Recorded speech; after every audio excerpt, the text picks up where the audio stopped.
की जो अंदरूनी सालमियत को ख़तरात थे वो एक बहुत बड़े चैलेंज की सूरत में हमारे सामने आए, और उसी से जुड़े हुए कई इशूज़ में से एक इशू जो है वो लापता अफराद का है। जो जेन्युइन केसेस हैं जहाँ पे फैमिलीज़ को फौरी तौर पे सपोर्ट की ज़रूरत है तो उस सपोर्ट पैकेज में उनको कंसिडर किया जाएगा, और उस फैमिली के लिए 5 मिलियन पर फैमिली जो है वो सपोर्ट पैकेज उसका ऐलान किया। हुकूमत का लापता अफराद के अहले खाना के लिए इमदादी पैकेज का ऐलान। 5 साल से जायद अरसे से लापता फर्द के अहले खाना को 50 लाख रुपए मिलेंगे। वफाकी काबीना ने कानूनी मदद करने की भी मंजूरी दे दी। वफाकी वज़ीर कानून आज़म नज़ीर तारड़ की काबीना इजलास के बाद मीडिया को ब्रीफिंग। कहा, आज 2 कमेटियों की रिपोर्ट काबीना में पेश की गई। काबीना ने दोनों रिपोर्ट्स की मंजूरी दे दी। वज़ीर कानून ने कहा कि लापता अफराद के हवाले से खुसूसी कमेटी कायम की जाएगी। लापता होने की जिम्मेदार सिर्फ एजेंसियां नहीं और भी अवामिल हैं। चीन वो वाहिद मुल्क था जिसने CPEC के तहत सरमायाकारी का हमें अंदिया दिया। मियां नवाज शरीफ के साथ 2015 में अप्रैल में यहीं इस्लामाबाद में मुआहदा हुआ, और फिर आपने देखा देखते ही देखते हज़ारों मेगावाट बिजली के मंसूबे लगाने के ऊपर काम शुरू हुआ, और तारीख़ की तेज़ तरीन मैं समझता हूँ कि स्पीड पर ये मंसूबे लगाए गए। पावर सेक्टर और FBR को करप्शन से पाक करना होगा। ये दोनों इदारे ठीक ना हुए तो खुदा नखास्ता मुल्क की नाव डूब सकती है। वज़ीर आज़म का काबीना इजलास से खिताब। कहा, बिजली सस्ती करना इनकी हुकूमत का अव्वलीन एजेंडा है। इस मामले पर धरने देना और सियासत करना अवामी मैंडेट की तौहीन है। बड़ी बड़ी बातें करने वालों ने मुल्क में एक भी डैम नहीं बनाया। बातें करना आसान और काम करना बहुत मुश्किल। 200 यूनिट तक सार्फिन को 3 माह तक तहफ़्फ़ुज़ के लिए 50 अरब रुपए मुहैया किए। वज़ीर आज़म ने माहाना 1 लाख तक तनख्वाह वालों को इनकम टैक्स में रिलीफ देने के लिए टीम को टास्क दे दिया।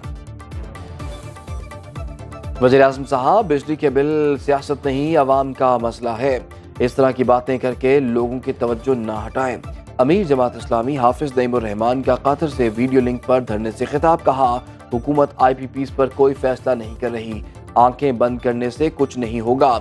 धरने बढ़ते जाएंगे। D चौक छोड़े, हम तो पार्लियामेंट हाउस जाएंगे।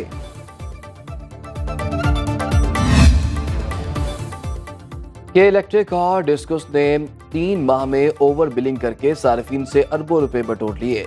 नेपरा की तहकीकाती रिपोर्ट में हैरान कुन इंकशाफात। जरा के मुताबिक रिपोर्ट में 11 लाख से ज्यादा सार्फिन से ओवर बिलिंग की निशानदही। डिस्कोस और के इलेक्ट्रिक ने 4 लाख से ज्यादा प्रोटेक्टेड सार्फिन का स्लैब तब्दील किया। प्रोटेक्टेड सार्फिन के स्लैब की तब्दीली के नाकाबिले तरदीद शवाहिद मिल गए। हुकूमत को तहकीकाती रिपोर्ट के हक़ाइक़ से आगाह कर दिया गया।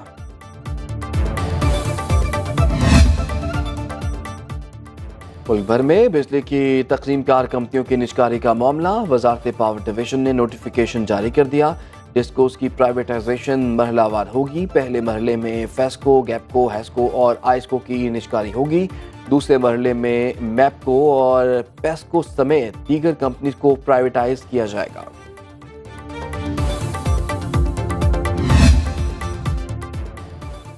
महंगी बिजली से निजात के लिए सिंध हुकूमत का बड़ा फैसला। वज़ीर आला सिंध मुराद अली शाह का सूबे में बिजली बनाने और तक़सीम कार कंपनियां लाने का ऐलान।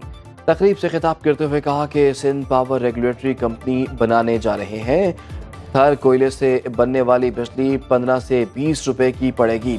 वफाकी हुकूमत से शिकवा करते हुए कहा कि मुल्क की 70% गैस सिंध पैदा करता है, फिर भी हमारी सनतों को गैस नहीं मिल रही। कराची सिर्फ शहर नहीं, मुल्क की लाइफलाइन है। पाकिस्तान खत्ते में सबसे ज्यादा महंगी बिजली बनाने वाला मुल्क, जिम्मेदार कौन? अरकान पार्लियामेंट महंगे IPPs मुआहिदों पर बरस पड़े। PTI रहनुमा शाहिद खटक ने कहा कि आवाम के पैसे से कैपेसिटी पेमेंट की जा रही है। मुस्लिम लीग नून के कैसर अहमद शेख बोले 200 से कम यूनिट वाले सार्फिन को सब्सिडी दी जा रही है। राजा परवेज अशरफ ने कहा कि सोलर और हाइड्रल मंसूबे हमारा मुस्तकबिल है।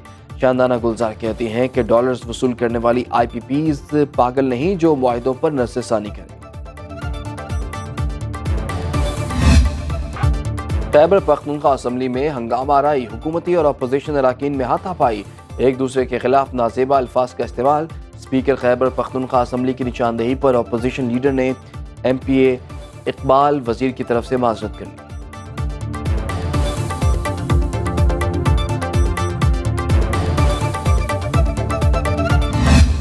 तो आज नहीं तो कल आप देखेंगे मौलाना साहब उस अलायंस का हिस्सा होंगे जिसमें अचकजई साहब हैं, जिसमें MWM है, जिसमें मैंगल साहब हैं, जिसमें SIC है, और इवेंचुअली आप देखेंगे JI भी इसमें का हिस्सा बनेगी, जमात इस्लामी भी इसका हिस्सा बनेगी।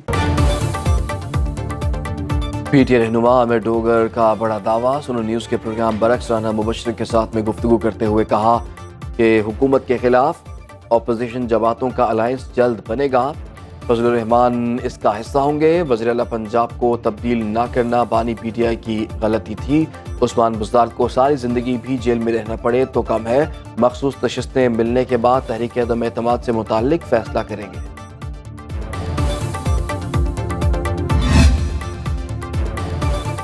Chief justice Islamabad high court Aamir Farooq को बानी PTI का केस सुनना चाहिए। तोशाखाना केस में कुछ नहीं। अपोजिशन लीडर उमर अयूब के इंसदाद दहशतगर्दी अदालत लाहौर के बाहर मीडिया से गुफ्तगू। कहा इद्दत केस में बानी बरी हो चुके। 190 मिलियन पाउंड केस ही नहीं बनता। सिंध में आलिया हमजा के खिलाफ नए केस बनाने पर काम हो रहा है। इंसदाद दहशतगर्दी अदालत ने 9 मई के 3 मुकदमात में उमर अयूब, फवाद चौधरी और असद उमर समेत 36 मुल्जिमान की अबूरी जमानत में 10 अगस्त तक तौसीक कर। कुछ लीडर नफरत की सियासत करते हैं। सीनियर वजीर सिंध शर्जील मेमन का तकरीब से खिताब। कहा हमारे खिलाफ झूठे केस बने, जेलों में डाला गया, लेकिन मुल्क के खिलाफ नहीं बोले। हुकूमत चली जाए तो जहर नहीं उगलना चाहिए। पाकिस्तान को इंतशार नहीं, इत्तेहाद की जरूरत है।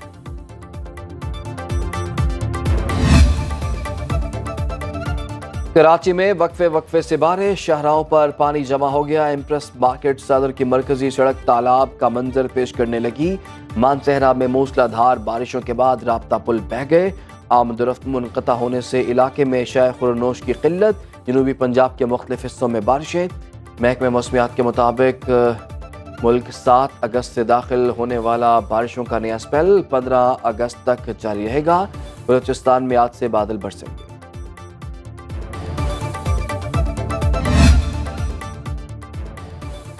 PCB की जानिब से खिलाड़ियों के सेंट्रल कॉन्ट्रैक्ट को आइंदा हफ्ते हतमी शक्ल दिए जाने का इम्कान।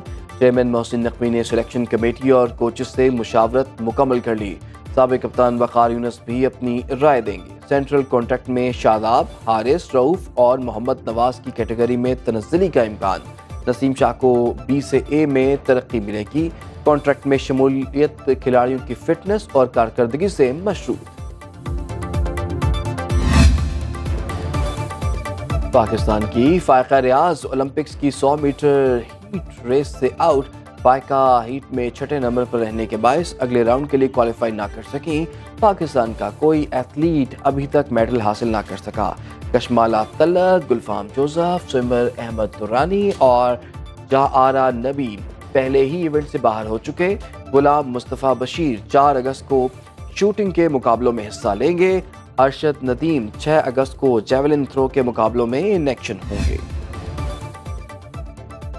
और पेरिस ओलंपिक्स में चीन की सबकत बरकरार। 13 सोने, 7 चांदी, 7 कांसी के तमगे जीतकर सरे फहरिस्त। अमेरिका 9 गोल्ड, 17 सिल्वर और 15 ब्रॉन्ज मेडल जीतकर दूसरे नंबर पर। मेजबान फ्रांस 9 गोल्ड, 11 सिल्वर, 11 ब्रॉन्ज के साथ तीसरे नंबर पर।